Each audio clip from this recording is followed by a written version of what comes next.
Welcome to Step Out SME Focus. This is where we interview young entrepreneurs and young people that have got an inspiring story to share.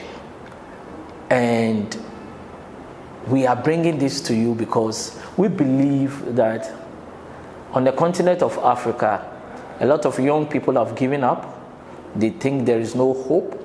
That is why they are crossing the sea to Europe, and along the way, many of them, they die. Now, we want to bring to you these stories that are changing the narrative on the continent of Africa.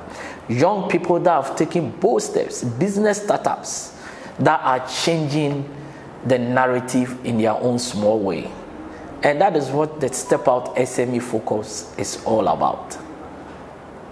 Now, I've got a young man that is sitting here. His name is Michael Obin. He is the co-founder and chief operating officer of Clean Toilet, an eco-friendly toilet system that is renewable, that they have developed, that is solving the problem, one of the problems on the continent of Africa, with focus on Ghana at the moment. Michael, please welcome to Step Out SME Focus, and you are live on T2i TV UK. Thank you very much, Mr. Bimpong. Wow, it's nice meeting you. But I think you guys have got a very good concept. Now, tell me briefly, what is Clean Toilet all about? Okay, the Clean Toilet system is an eco-friendly, renewable, and sustainable toilet system that has no lifespan. So we use a simple yet effective system to build it, and we use the normal ethanol tanks that you see on the market to build it. So this toilet system eliminates the need for frequent waste dislodging and frequent toilet maintenance, and it also does not emit any kind of stench or greenhouse gases into the atmosphere. So in a way, it is also fighting climate change. Wow, in a way, it's also fighting climate changes. When did you have this idea? Okay, I myself, I'm a certified biofuel installer. So I got trained in 2017. So during those years, I worked alone independently. I'll be installing the biofuel to many households. So I got into contact with two of my colleagues. One of them is my church member, who is a civil engineer. And I had a brief discussion with him, and he was in the process of doing an extensive research on how to bring forth a toilet system that will be permanent in the house of every Ghanaian, that won't demand frequent maintenance, like I mentioned. And so we sat down and we did a research in Ghana, and we found out that it was only 14% of the Ghanaian population that have access to improved toilet system. I was like, no, this is very interesting. So that pushed us. I was like, okay, then let me combine the knowledge that I have in biofuel, and then to bring the knowledge that I have in civil engineering, and let us bring forth a toilet system that is affordable to the average Ghanaian, but it also has no lifespan. It is eco-friendly. It's renewable. That you can use to produce fuel to the house of every Ghanaian. So we did that. We spent about 2 years working, testing, trying, adding a lot of features, and then by the end of 2018, we came up with this toilet system that we've been able to serve about 50 customers as of now. Wow, 50 customers as of now. And what is the feedback from your customers? One customer actually, she's from UK. She did this with Ghana, and I remember the first time that we met her. It was like, I said, "So, madam, we have this new toilet system," and she cut off. She was very angry. She cut us off, and I was like, "I've installed about 2 different types of biofuel toilet system in my 2 different apartments, and I was having this problem. Like it wasn't lasting for even a year, and you see some kind of stench coming from that thing. You see the environment. I can't even live in the environment, and every time, like after calling the truck to come and do the waste, and I was like, "Madam, calm down. Let us explain what this clean toilet is about." And then we explained it to her. We showed her the videos and pictures of the system. We told her the benefit that this system brings up, and then we installed it for her. About 3 months, she called us as, "My people are really doing a great job. I haven't experienced all the problems that I was facing using the old toilet system. I've not been facing this and it is almost a year that she installed. There's been no frequent maintenance. There's no maintenance. There's no waste dislodging up to date." Wow. This is quite. What is your educational background? Because this is quite interesting, and this is more innovative. It's a bit of technology driven. What is your educational background? So I have a certificate in general art. Actually, I wasn't lucky enough to go to the tertiary level because my family wasn't helping me. So when I completed school in 2016, I said, no, I shouldn't waste my life idling around and waiting for help to come from heaven, from manna to fall from heaven. To sponsor me. I have to help myself. I have to do something. There's something in me that I have to do. And me, since my childhood, I've been a fan of solving problems, creating things and solving problems. So when I got that opportunity to learn about biofuel installation, and me from childhood, I've always had this kind of passion to solve this toilet problem because I live in a neighborhood that most of the houses do not have access to this toilet system. So I like to learn more about it, and then after high school in 2017, I then learned about the biofuel installation and then obtained a certificate. But 2 of my team members are engineers, so we combine our knowledge together and we build this toilet system too. Wow. So I myself, I'm just a high school graduate. You're a high school graduate. Yeah. And the reason why I like what you said that after school you didn't want to idle around waiting for manna to happen from heaven for you to get any opportunity. So you decided to take your destiny into your own hands. That is why you went for that 3-month course and in biofuel, right? And you have been able to build a business out of it. Now, a lot of graduates are sitting at home waiting for that manna. What are you going to tell those young people, especially the graduates? What I would tell them is that, 1, you shouldn't wait for the government to help you. 1, because look at the US, for instance, they have a GDP of $20 trillion. And you know, Apple is over $2 trillion worth. Microsoft, all these companies are contributing to the GDP of US, and they are also creating jobs. So instead of the graduate to wait there for the government to give them jobs, why don't they let something come out of them so that they themselves will create the jobs in the country and contribute to the country's GDP?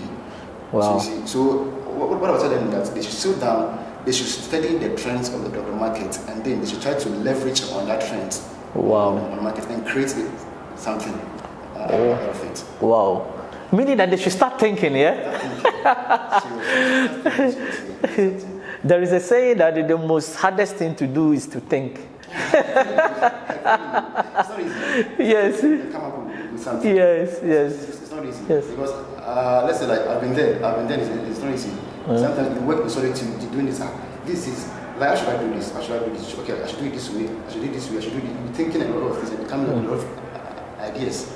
So it's not easy. So they should start doing that as of now. They should sit at home, being unemployed, going on social media and sharing videos, pictures, doing a lot of comments and stuff. They should start doing something with their hands, with their brains. Wow. Now, some people always say that there are no opportunities in Ghana, there are no opportunities in Africa. Do you agree with them? I don't agree with them. Why? That's a very good excuse. You know, we Ghanaians as a whole, we always find excuses in every situation. There are a lot of opportunities in Ghana, I tell you. Wow. There are kind of NGOs in Ghana who are just there giving funds, trainings, and other kind of support to people who are creating something. For example, GIZ, Germany, yes. SMV Ghana, Mastercard Foundation, all of these organizations, they are looking for young people who are creating something to invest in them. Yes. So when we say that there are no opportunities, wow. It's just a flimsy excuse. Because I've received a lot of benefits from them. GIZ, I've received some training, let's say benefits from them. I've received funds from them to take my business to the next level. So let's just sit down and say that there's no opportunity. There are a lot of opportunities in Ghana. So they have to know how to leverage on those opportunities. Wow. They have to know how to leverage on those opportunities. And there is one thing I always tell people, that if you want to go to Europe or you want to go to America, they have solved a higher percentage of their problems. I've lived in the UK for over 2 decades. Okay. And I haven't seen the light off before. Oh. So if you want to go and solve the energy problem in the UK, there is not much problems to be solved. You understand? But here, today, there is light on, there is light off, meaning that there is opportunity to solve. So the point I'm trying to make is that this is where there are problems. And nobody goes to the market to buy problems.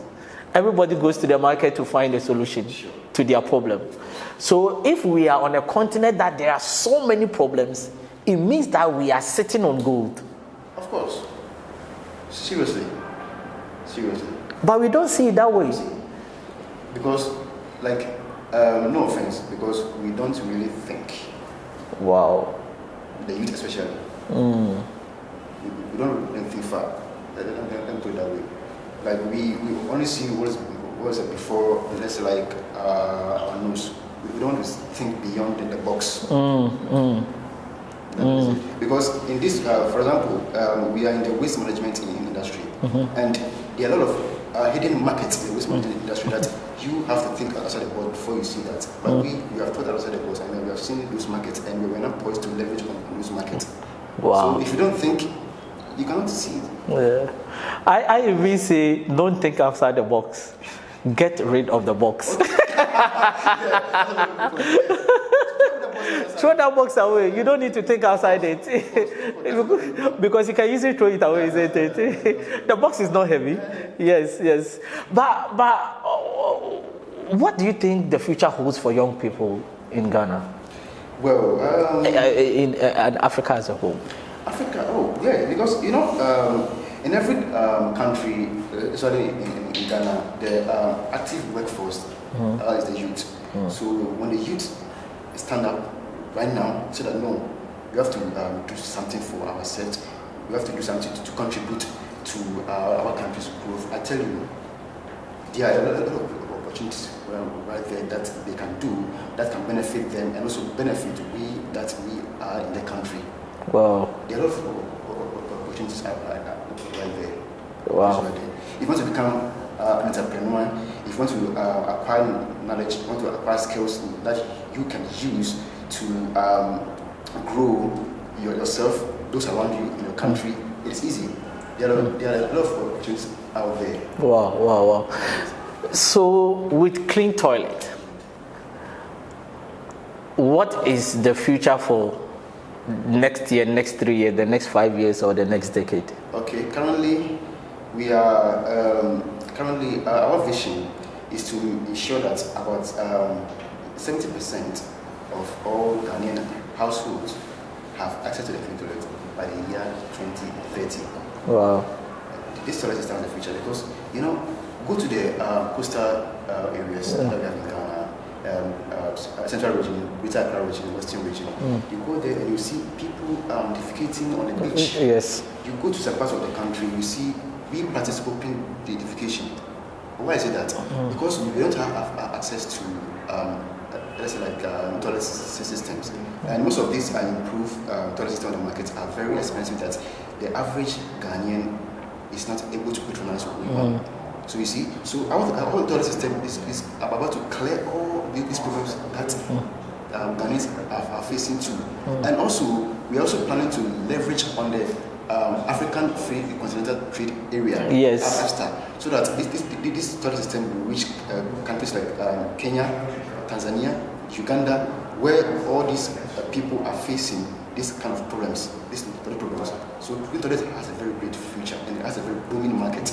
Wow. In Ghana alone, fecal waste management size has been estimated about $5 billion. Wow. In Ghana alone, and we are poised to leverage on this booming market. Wow. And we are going to leverage on this booming market. I like that, Michael. I like that. And I think that you are doing a great job, and you should continue to do. One of the things that is a highlight of your story that I love so much is that you are not a graduate, just a high school graduate, but you did not sit down idle. You acquired a skill and you have built a business out of it. And trust me, you are an inspiration to so many young people that think it cannot be done, that think there are no opportunities, that think they did not go to university and because of that they cannot succeed. You are an inspiration to them. If you give up, those people will also give up. So a lot of young people will leverage on you after this interview. You are going to motivate them. You will never meet them, but this interview is going to inspire them for them to do greater things. And I think that continue to be an inspiration to our generation, right? Now, my last question to you is that what mindset do you think the youth should have if they want to change the African narrative? Mindset that you have. One mindset that they have to have is the killer mindset. What is the killer mindset? That's a very good question. If someone has a killer mindset, no matter what obstacles that is the person face, he will not give in. Find a way to avoid that obstacle. Yes. If there are no opportunities around him, he will find a way to create that opportunity himself. You know, for someone to bring opportunity to him. Oh, wow. And when he wants to do something, he will not rest until that thing is done. It's done. When he wants to solve a problem, when he wants to improve on something, he will not rest, not idle around, will not be lazy until he gets that thing done. Wow. If the youth has this mindset, trust me, he will develop like our country will be like the European, Asian, and the Western countries. Wow. You need to have a killer mindset. That is what Michael is telling you. And what is that killer mindset? The killer mindset is, it doesn't matter the obstacles that you are facing. It doesn't matter the challenges. It doesn't matter what the system is pushing or pulling you down. You will still survive and get to the stage of thriving and get to the stage where you become a success. Now, to add to his killer mindset, you will need this book. And this is my newly authored book. It's called Mindset Revolution, Re-Engineering the Mind from Prison to Purpose. Trust me, you are where you are in life not because of the things you don't have, but it's just because of the mindset that you carry. Have the right mindset and everything will fall into place. This is a must-read book. You should have it. And trust me, the feedbacks I'm getting about this book is so amazing. What mindset do you carry? You need the right mindset. There is one thing I always tell would-be entrepreneurs, and that is work on your mind before you work on your vision. A lot of people work on the vision, neglecting the mind, forgetting that the mind is the anchor of the success of that vision. So work on your mind before you work on your vision. And how do you work on your mind? By reading this book. Get a copy of this book. If you are in Ghana, just call or WhatsApp this number 0555 803 924, 0555 803 924, or inbox me on Facebook, Oscar Bimpong. If you are in Europe or America, you can also get this book on Amazon. Get this, buy some for somebody who doesn't have the right mindset in the family, buy some for your pastor. If you're a business owner, get this. Everybody must read this book. Get it for your school, your team, in your organization. Let them read it. Because if your team don't have the right mindset, your organization will never maximize its potential. We also do training based on this book in organizations. The first one is based on the mindset revolution, and the second one is based on developing the right corporate mindset. Let's change the narrative on the continent of Africa. I'm going to leave you with my mantra: it's possible if only you believe. Share this and let the whole world see this interview.